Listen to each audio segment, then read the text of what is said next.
disfrutamos la palabra que está en Hechos 20, en los versículos 2 y la primera parte del 3.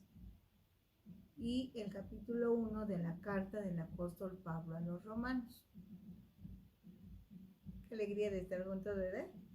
Y es bueno hablar con el Padre en el nombre de Jesús. Dios de amor, muchas gracias como siempre por tus bendiciones, por tus cuidados, por la oportunidad que nos das de servir. Gracias por ese ejército que tienes, porque eso es lo que somos, tu ejército. Algunos están penetrando, otros estamos edificando, otros estamos trabajando de una o de otra manera, pero es la obra es tuya, el dueño eres tú, el jefe eres tú, el padre eres tú, y tú eres el que recibes la gloria, la honra y el honor. Gracias, gracias en el nombre de Jesús. Amén. Un alboroto en Éfeso dio lugar para que Pablo llegara a Troas. Luego, atravesando la región de Macedonia, esa región está integrada por Neápolis, Filipos, Anfípolis, Tesalónica, Berea. Atravesando toda esa región, llegó hasta la región de Acaya. Acaya incluía Grecia, cuya capital era Atenas, y Corinto. Corinto era la capital de la región de Acaya. Dice Hechos capítulo 20, versículo 2. Y después de recorrer aquellas regiones y de exhortarles con abundancia de palabras, llegó a Grecia. Estando en Grecia, específicamente Atenas, su capital, pasó fácilmente a Corinto, cumpliendo su promesa de hacerles una tercera visita. En el tiempo del que registra Hechos 20, de la región de Acaya destacan dos localidades. Una es Atenas, capital de Grecia, y la otra es Corinto, capital de la región de Acaya. Fue en Corinto donde nació una iglesia local. Así que cuando en el relato dice, llegó a Grecia, debe entenderse que desembarcó en terrenos de Grecia, pero enseguida se trasladó a Corinto. Ahora, en el versículo 3, la primera parte del capítulo 20 dice, después de haber estado allí 3 meses. Entonces, es en Corinto donde estuvo 3 meses. Y se cree que ahí escribió una carta dirigida a los cristianos que habitaban en Roma, en donde ya existía una iglesia que Pablo no fundó. En esa carta les dice que tiene planeado visitarlos. En esa carta Pablo argumenta acerca del significado de la salvación y la fe. Explica de la relación entre judíos y gentiles en Cristo y da varios consejos prácticos para la iglesia. Creemos prudente revisar esa carta, pero antes necesitamos revisar a vuelo de pájaro la situación socioeconómica y espiritual de la capital del mundo conocido de ese tiempo, la famosa ciudad de Roma. Para el tiempo en que Pablo escribió la carta a los romanos, la forma de gobierno era imperial. El imperio duró del año 46 a.C. al 476 después de Cristo. Augusto fue el primer emperador romano. Reinó desde el año 31 a.C. hasta el 14 después de Cristo. Su época recibe el nombre de siglo de oro, ya que gracias a la paz hubo muchos avances científicos y culturales. Construyeron teatros, anfiteatros y circos para divertirse. Realizaron muchas obras públicas, calzadas, puentes, acueductos, el Arco del Triunfo, templos. La cultura romana tuvo su origen en la cultura griega, entonces eran politeístas. Adoraban a muchos dioses, tenían una ciudad imaginaria para los dioses, era la ciudad del Olimpo. En el Imperio Romano había una sociedad de clases. La primera gran división era no ciudadanos y ciudadanos. Los no ciudadanos eran los esclavos y los libertos.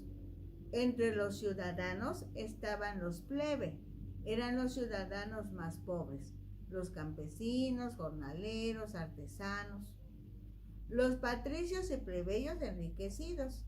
Enseguida estaban los senadores y administradores del imperio. En la cúspide, la familia imperial. Por ser un país conquistador, había en la ciudad menos hombres y más mujeres. Pues iban a la guerra muchas veces y ahí fallecían los hombres. Algunas mujeres eran viudas y ricas. Había muchos esclavos.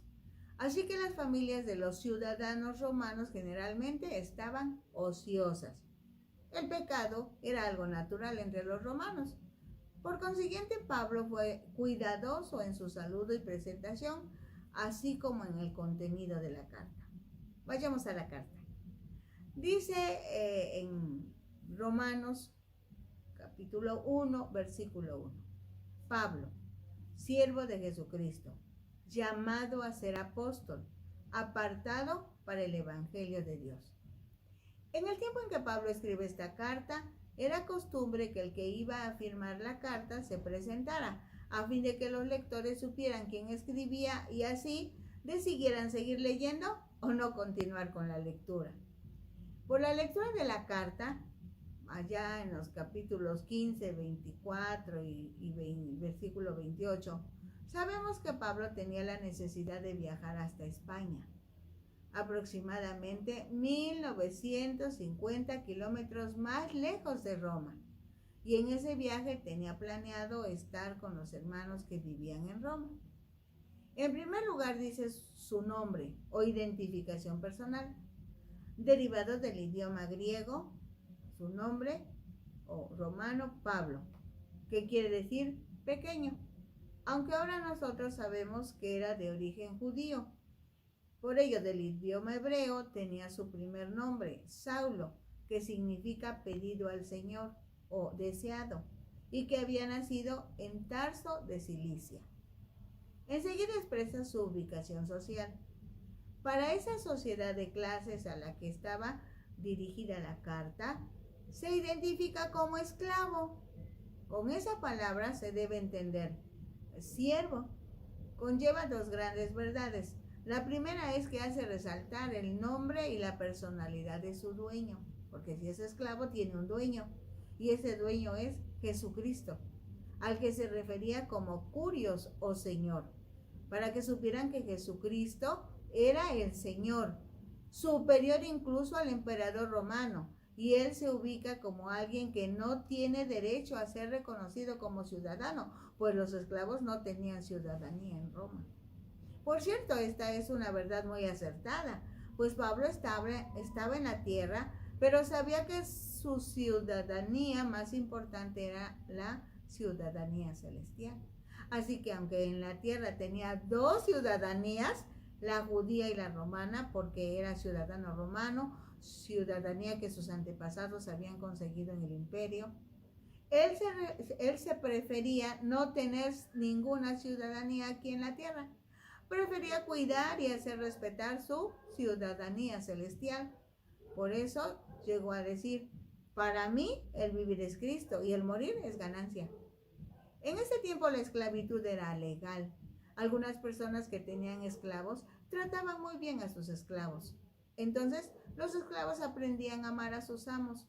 En este sentido, Pablo decidió ser esclavo de Cristo. Cuando supo que lo amó y fue a la cruz para pagar la deuda de Pablo. Entonces, espiritual y físicamente hablando, Pablo aceptó la oferta. Ese alguien fue Jesús.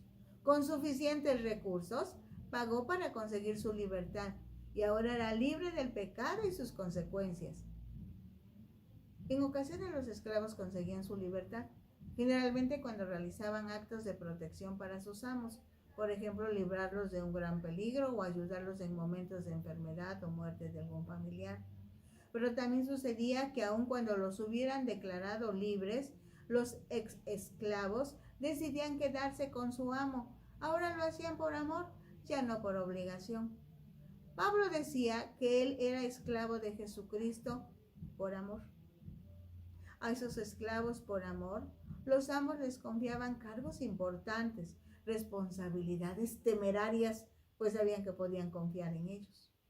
Entonces, cuando en el saludo dice, siervo de Jesucristo, realmente dice, Jesucristo es el Señor. Yo soy su esclavo porque lo amo y estoy cumpliendo una gran misión que me asignó.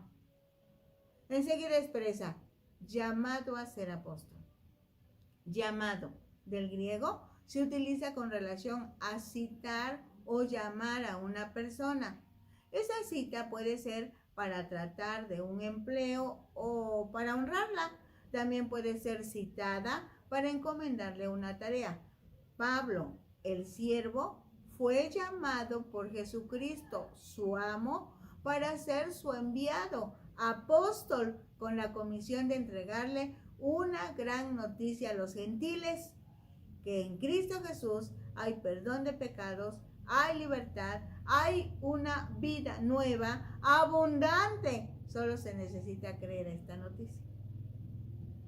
Por lo anterior, Pablo, desde que entendió quién era, estamos hablando de su identidad, era siervo de Jesucristo. Estaba atento en lo que Dios quería que hiciera. No pensaba en la vida en términos de lo que él quería hacer. Apartado para el Evangelio de Dios. En 2 ocasiones se le aplica esta palabra, apartado.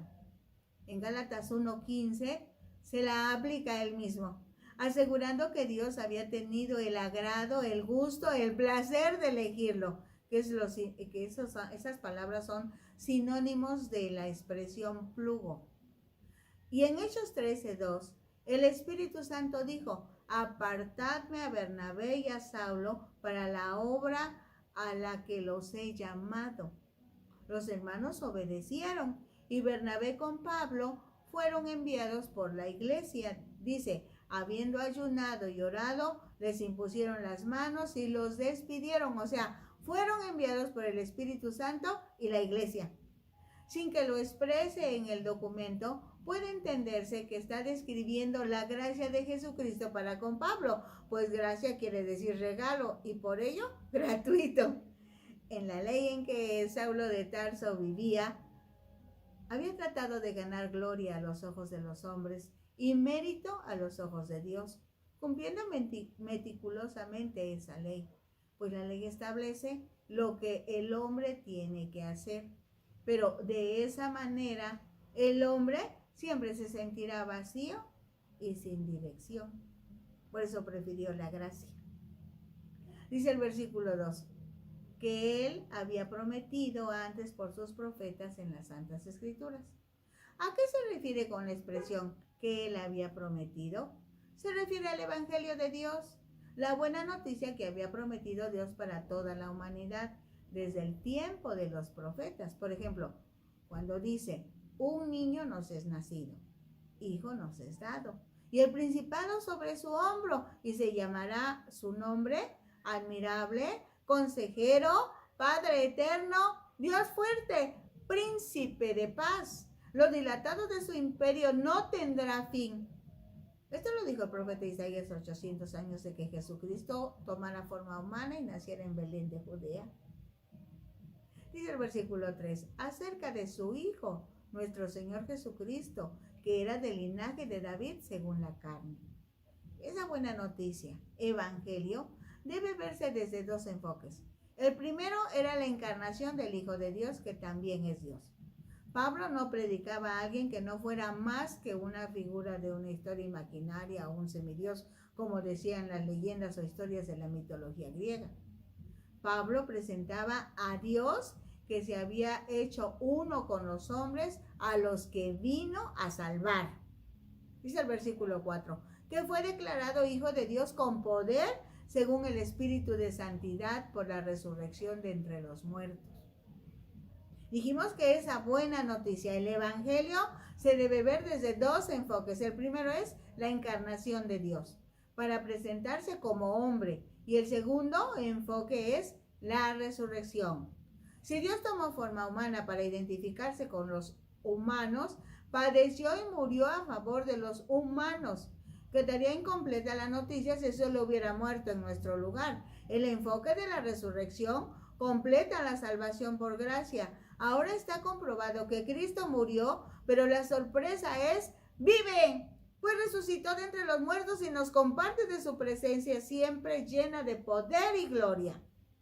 Dice el versículo 5, y por quien recibimos la gracia y el apostolado para la obediencia a la fe en todas las naciones por amor de su nombre. Asegura que por Jesucristo recibimos un regalo, gracia. Ese regalo es único.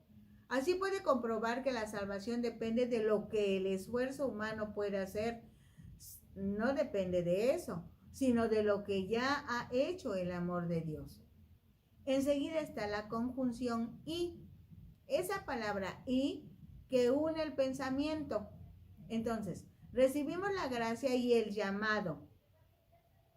El llamado es la cita para recibir una comisión, un encargo, una tarea. El llamado era para ser enviado. O sea, recibimos la oportunidad de ser apóstol o el apostolado. Para ser enviado, para ser apóstol de los gentiles. ¿Cuál era el propósito de todo esto? Como fue enviado a los gentiles, su campo de trabajo eran todas las naciones, todo el mundo.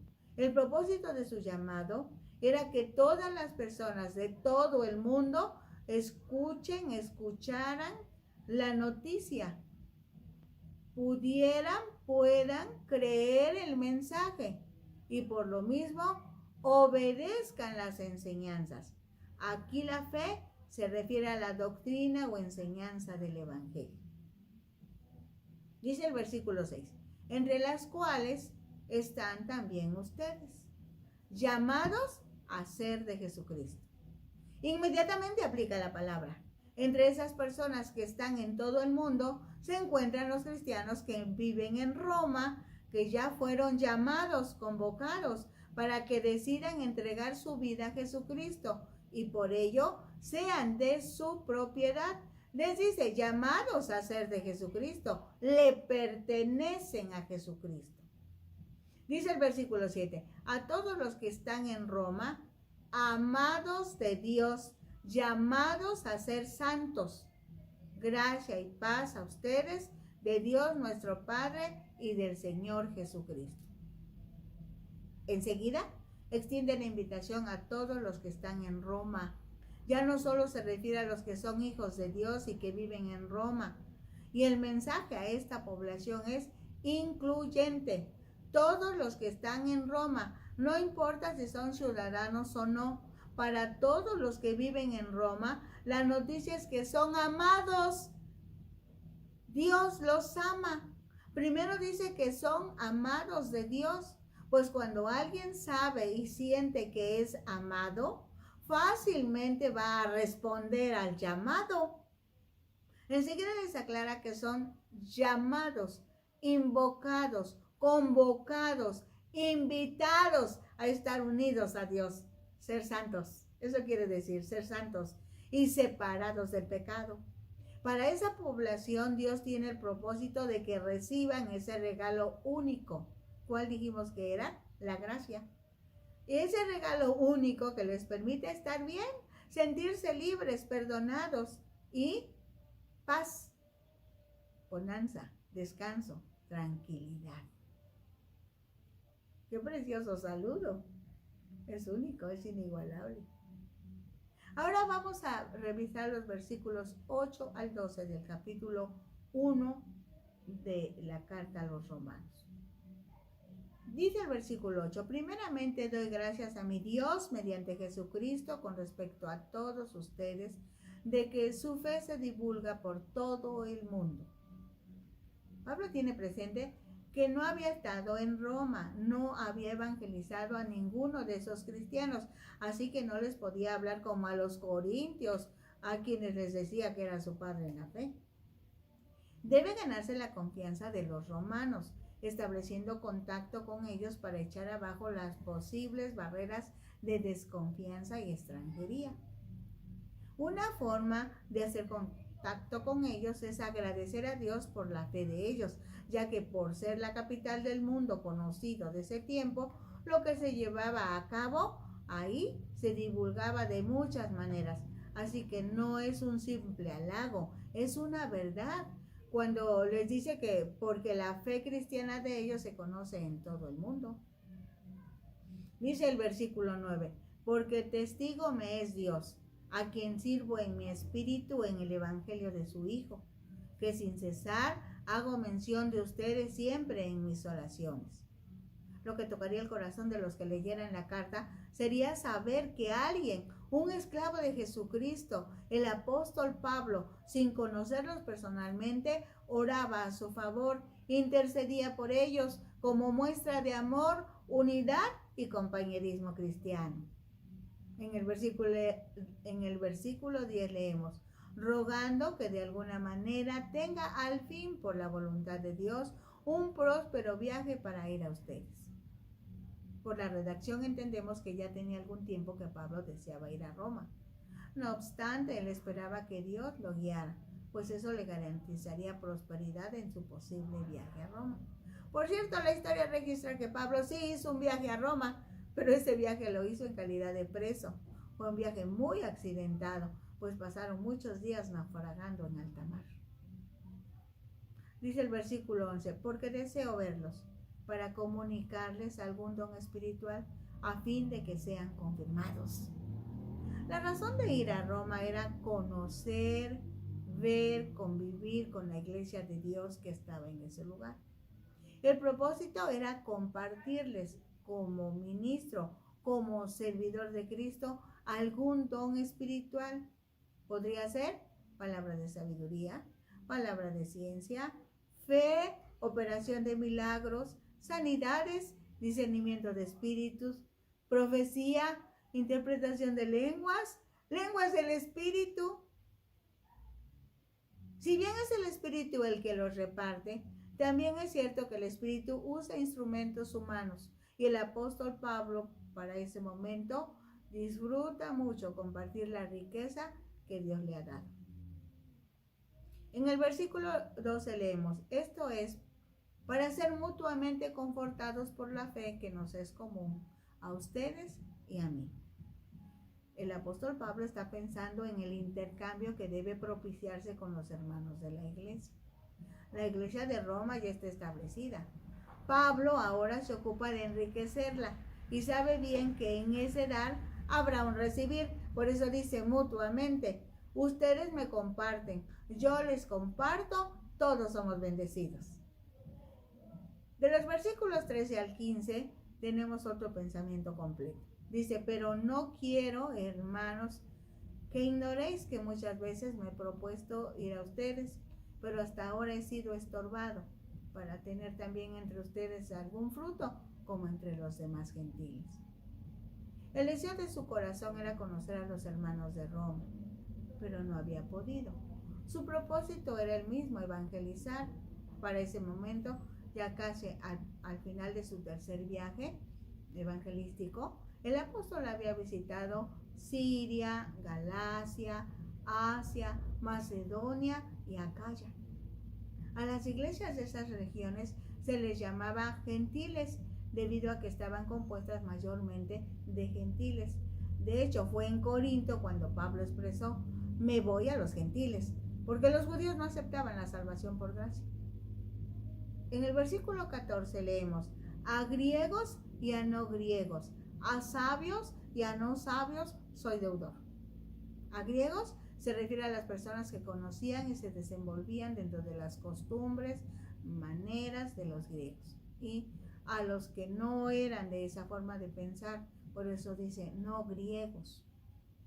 Si Pablo estaba escribiendo a los romanos, ¿por qué en este versículo dice griegos? Las conquistas de Alejandro Magno, el griego que extendió su imperio antes de los romanos, habían llevado la lengua y la cultura griegas por todo el mundo, y ya no era griega una persona solamente por el hecho de haber nacido en Grecia, sino por participar de la herencia cultural que se originó en aquel país. De hecho, aunque después de los griegos surgieron los romanos como conquistadores del mundo conocido de ese tiempo, no pudieron conquistar la intelectualidad griega.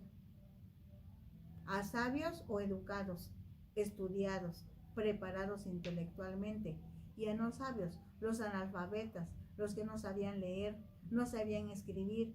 Entre ellos estaban los no ciudadanos romanos, los esclavos, plebe, extranjeros.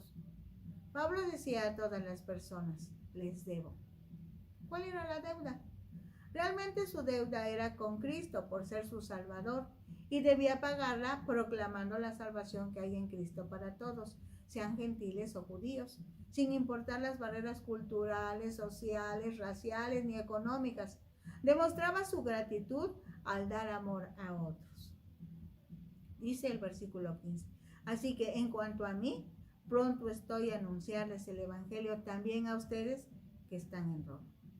Sentía el peso de la responsabilidad de predicar el Evangelio a todo tipo de personas en cualquier lugar del mundo. Por supuesto que Roma era uno de los lugares más importantes del mundo. Hasta aquí la introducción de la carta, en donde Pablo se presentó. Enseguida inicia propiamente la redacción de la carta, explicando la razón y el propósito de su escrito. En los versículos 16 y 17 anuncia el tema de la carta, el Evangelio. Ese es el tema, el Evangelio. Expresa las razones de su orgullo por el Evangelio, de su seguridad en el poder de Dios para salvación. Solo que necesitamos precisar el significado de algunas palabras, porque indica la razón de algo, el fundamento de un pensamiento, de una verdad. ¿Para qué? Siempre nos dará el propósito de una idea, de una actividad, de un trabajo. Evangelio quiere decir buenas nuevas, gratas nuevas, buenas noticias, grato aviso. En el Nuevo Testamento, todo lo relacionado con la palabra evangelio es una noticia que proviene de Dios, y como todo lo que proviene de Dios es buena, es agradable y es perfecta. Desde el Antiguo Testamento, Dios ha dado buenas noticias a la humanidad en general y a determinadas personas en particular. Algunos ejemplos. La grata noticia para Adán y Eva fue que la simiente de la mujer, Jesús, nacería de una mujer e iría a la cabeza de la serpiente, Satanás, en Génesis 3:15. La grata noticia para Noé fue que él y su familia serían salvados de morir ahogados, porque tendrían un arca. En Hebreos 11:7 lo recuerda el Nuevo Testamento. La grata noticia para Abraham fue cuando Dios lo llamó para que le sirviera y le dijo que tendría un hijo en su vejez y que en él serían benditas todas las naciones de la tierra. Esto lo recuerda Pablo escribiendo a los Gálatas en el capítulo 3 y el versículo 8. La buena nueva o grata noticia del reino fue anunciada desde el tiempo de los profetas antes de Cristo y fue confirmada por el Señor Jesucristo en su venida a la tierra. Por ejemplo, en Lucas 4:43, cuando le dijo a sus discípulos: es necesario que también vaya en otras ciudades y anuncie el evangelio del reino de Dios, porque para esto he sido enviado. Ahora leamos el versículo 16. Porque no me avergüenzo del evangelio, porque es poder de Dios para salvación a todo aquel que cree, al judío primeramente y también al griego. En este versículo Pablo expresa la razón del por qué no se avergüenza del evangelio. El por qué el evangelio es poder de Dios. O sea, ¿por qué no se avergüenza? Porque el evangelio es poder de Dios.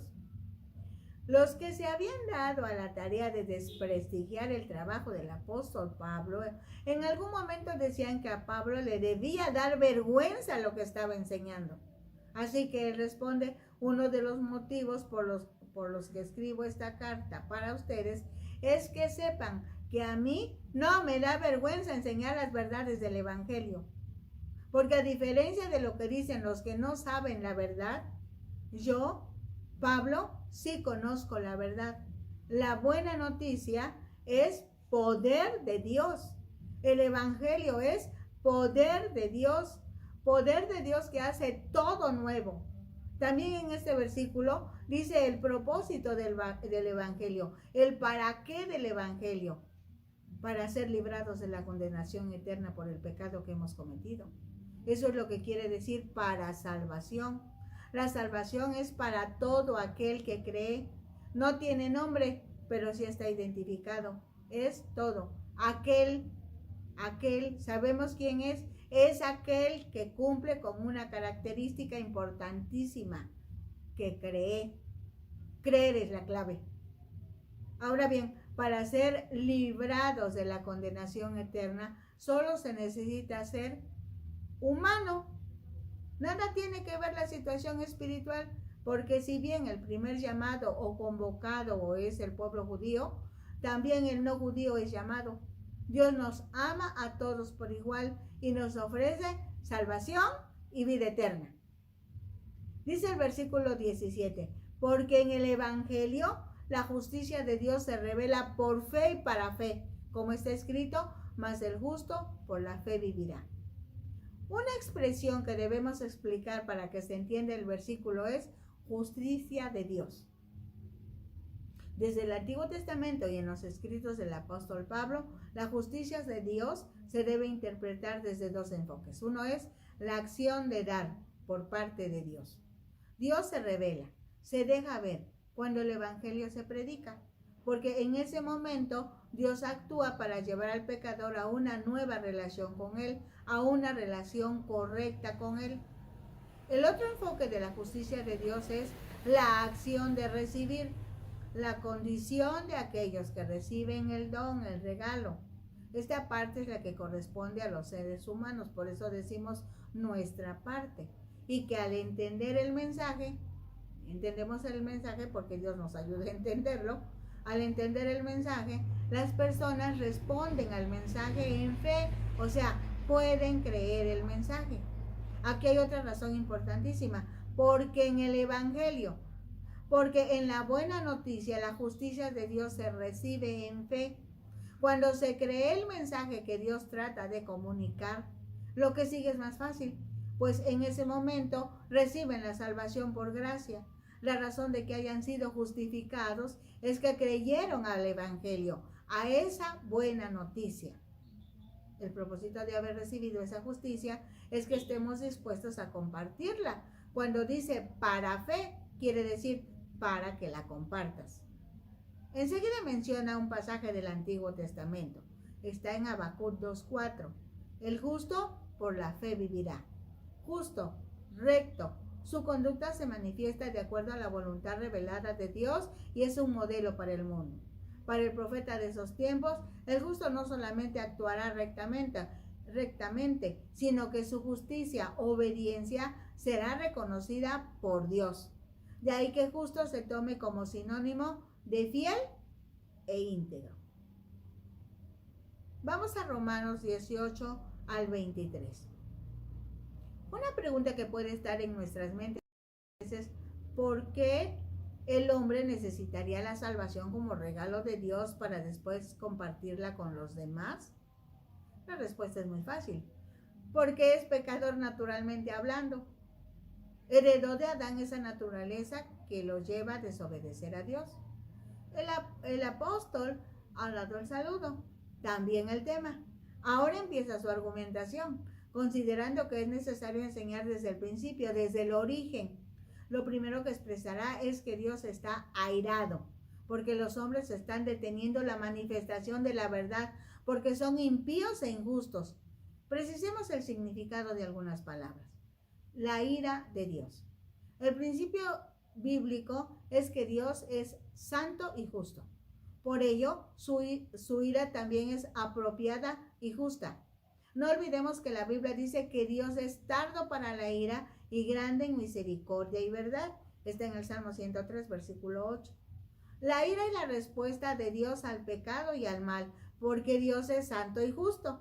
La ira es un elemento tan permanente y tan consecuente de su naturaleza como lo es su amor. La ira de Dios se manifiesta en la vida de los individuos como de las naciones por la injusticia y la impiedad de los hombres. Los hombres injustos no obedecen a Dios. Esa desobediencia puede ser porque no lo conocen. Los hombres impíos son los que no tienen piedad. Esto es, algunos hombres, aunque conocen a Dios, son crueles, incrédulos, feroces, son como bestias. Por todo ello, además, son injustos. Revelar significa mostrar, demostrar que se pueda ver algo que estaba oculto. Ahora sí, revisemos el versículo 18. Porque la ira de Dios se revela desde el cielo contra toda impiedad e injusticia de los hombres que detienen con injusticia la verdad. La razón de la ira de Dios es su santidad. Esto es interesante.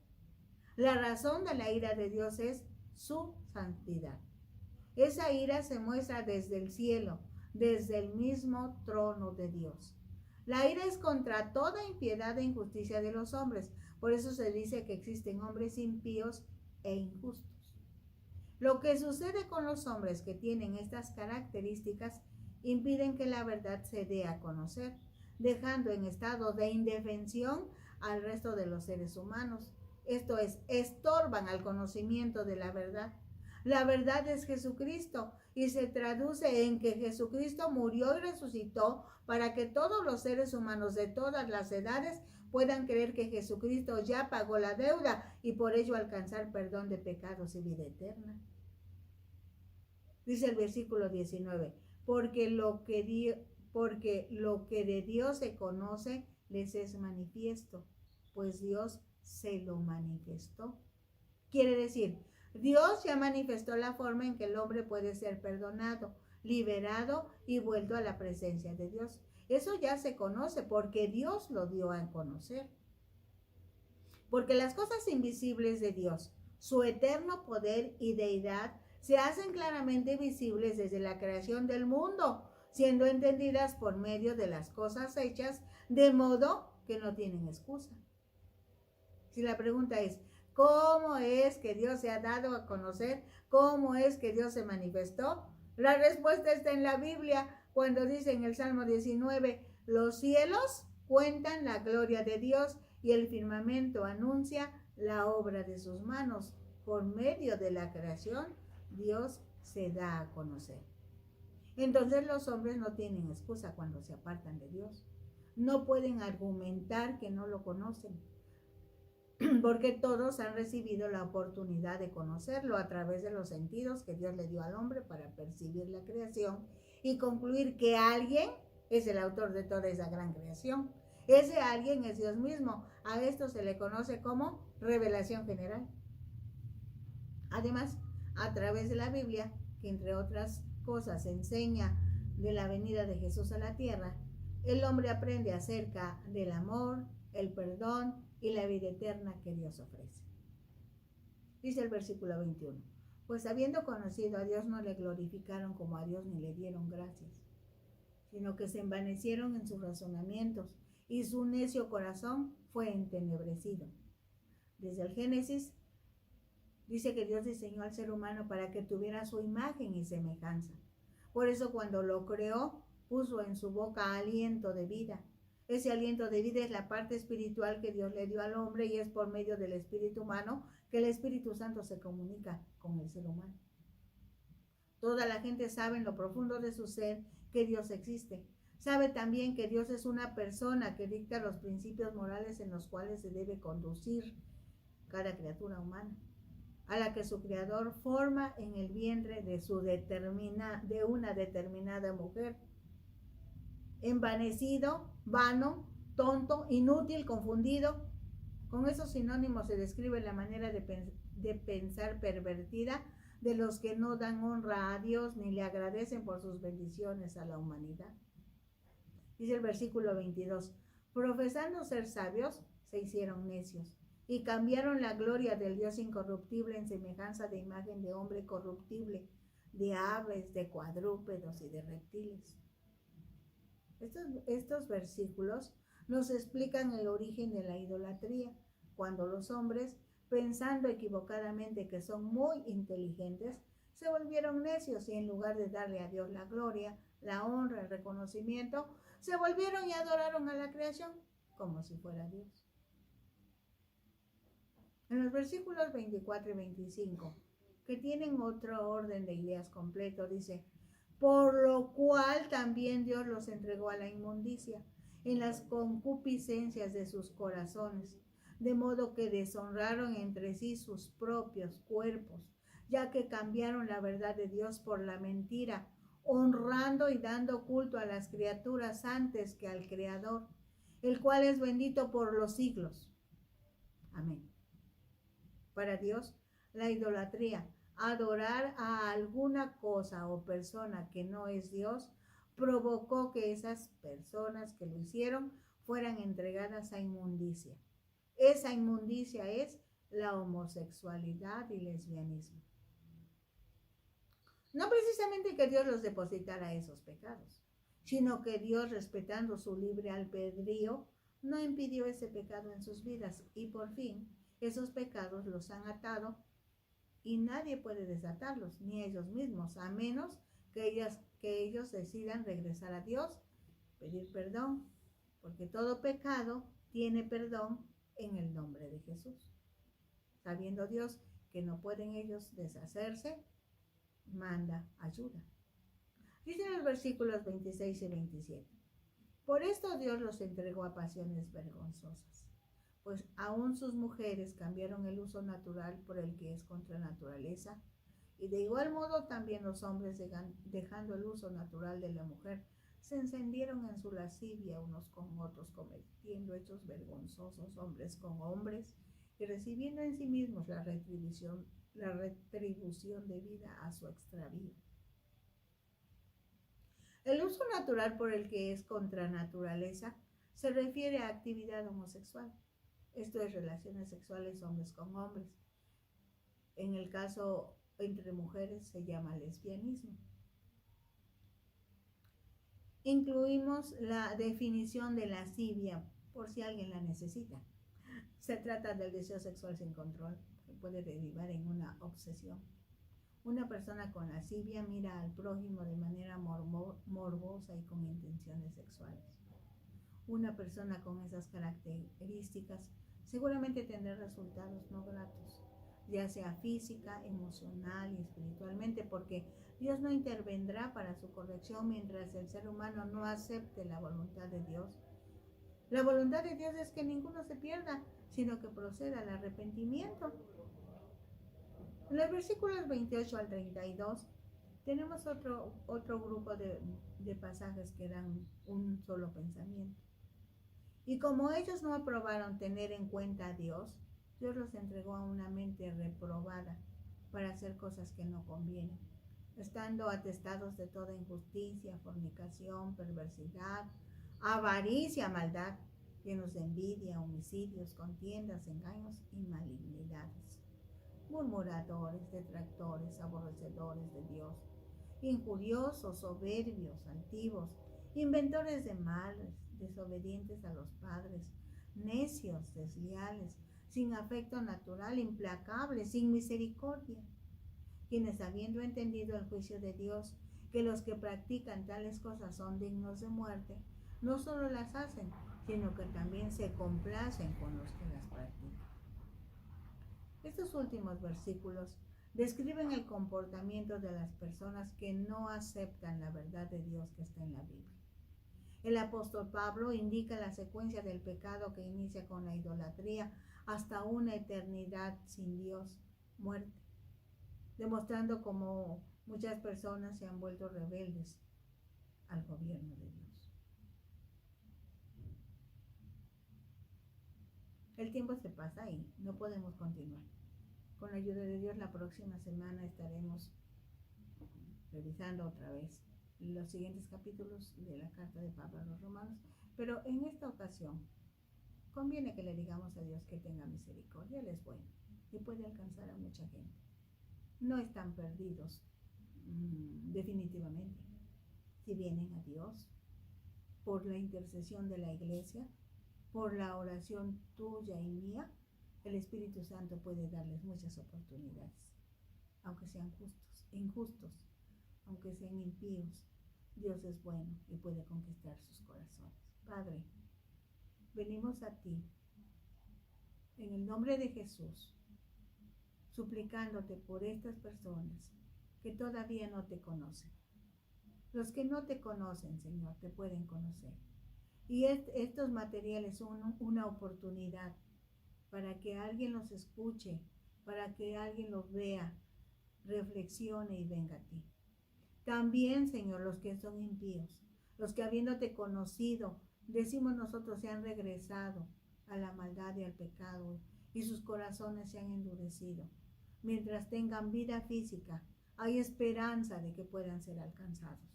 Por tu gracia, por tu favor, por tu misericordia, por tu bondad, por tu gran amor. Por eso a esa ciudad pecadora, a esa ciudad donde había mucho pecado, mucha maldad, a Roma, algunos historiadores dicen la cloaca en Roma, la suciedad en Roma. A esa ciudad les dijiste a los romanos que eran amados de Dios y que eran llamados a ser santos. Hasta hoy sigue oyéndose esa invitación. Gracias, Padre, porque el apóstol Pablo pudo decirlo, pudo expresarlo, y esa voz se seguirá oyendo hasta que tú digas que se acabó el tiempo. Pero mientras no se acabe, eres bueno, Dios, y puedes alcanzar a muchas personas todavía. Gracias, porque el Evangelio es poder, porque el Evangelio es poder de Dios para salvación y vida eterna. Bendito seas, Dios, bendito seas. Lo creemos, lo creemos. Amén. La próxima semana estaremos, recuerden, está la página de YouTube en nombre de Rosario Hernández. Y en Facebook dice, está registrado con otro nombre, Disfruta la Palabra. Nuestros compañeros de la radio, de Ventana Virtual Radio Cristiana y algunas otras instituciones que se están sumando para que se propague el Evangelio, también están con estos materiales para la gloria de Dios. Bendiciones. Bendiciones.